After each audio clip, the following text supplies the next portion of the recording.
প্রিয় দর্শক আসসালামু আলাইকুম। আমি আজ আপনাদের সাথে একটি জনপ্রিয় সি-ফুডের রেসিপি শেয়ার করব। রেসিপিটি হচ্ছে কাঁকড়া ভুনা। আমরা যারা কক্সবাজার বা সেন্ট মার্টিনে বেড়াতে গিয়ে থাকি, তারা সবাই কম বেশি কাঁকড়ার মেনুটা ট্রাই করে থাকি। চলুন তাহলে রেসিপিটি দেখে নিই। আমি এখানে বড় সাইজের ৮টি কাঁকড়া নিয়ে নিলাম। এবার এর ফাগুলো একে একে মোচড় দিয়ে ভেঙে ফেলতে হবে। তবে তাজা কাঁকড়া হলে কিন্তু সাবধান। কারণ যদি ফা ভাঙার সময় কোনোভাবে চিমটি দিয়ে ধরে তাহলে কিন্তু কেটে যাবে। এভাবে সবগুলো ফা ভেঙে নিতে হবে। এগুলো একটু বড় সাইজের।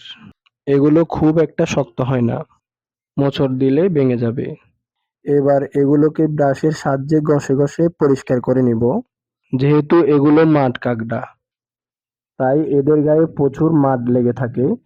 এভাবে আমি সবগুলো কাঁকড়া পরিষ্কার করে নিলাম। এবার আমি এর মাথার দিকটা একটু কেচি দিয়ে ছাড়িয়ে দিলাম। এই কাজটা আপনারা চাকু বা বটি দিয়েও করতে পারেন। এখন এটাকে এভাবে হাত দিয়ে শক্ত করে ধরে খোলসটা উপড়ে ফেলতে হবে। এবার এই কালো অংশগুলো ছিঁড়ে ফেলে দিতে হবে। এখন এটাকে টুকরো করে নেওয়ার পালা। আমি এভাবে ২ টুকরো করলাম।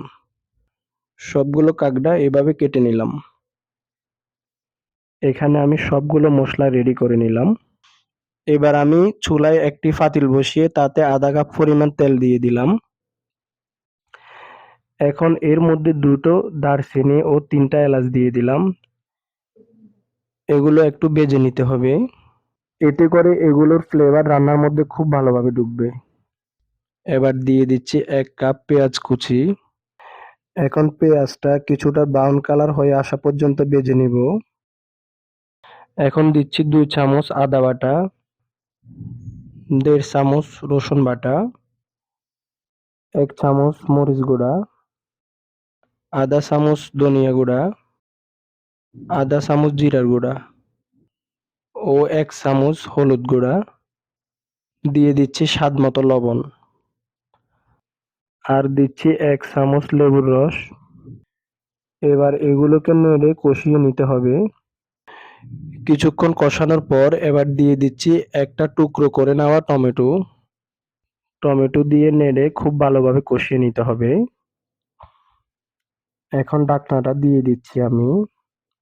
এখন ঢাকনা দিয়ে ডেকে আরো কিছুক্ষণ কষাবো, যাতে টমেটোটা সিদ্ধ হয়। মসলা যেন পুড়ে না যায় এজন্য খুব সামান্য পরিমাণ পানি এড করে নিলাম। এবার এইগুলোকে মিশিয়ে নিলাম। আপনারা চাইলে টমেটো ছাড়াই এই রেসিপি করতে পারেন।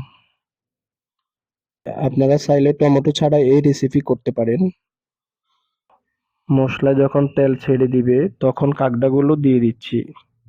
এবার এগুলো খুব ভালোভাবে মসলার সাথে মিশিয়ে আরো ১০ মিনিট কষিয়ে নিতে হবে। এখন এতে প্রয়োজন মতো গরম পানি এড করে নিলাম। আর নেড়ে সবকিছু মিশিয়ে নিচ্ছি। এখন ঢাকনা দিয়ে ঢেকে দিচ্ছি।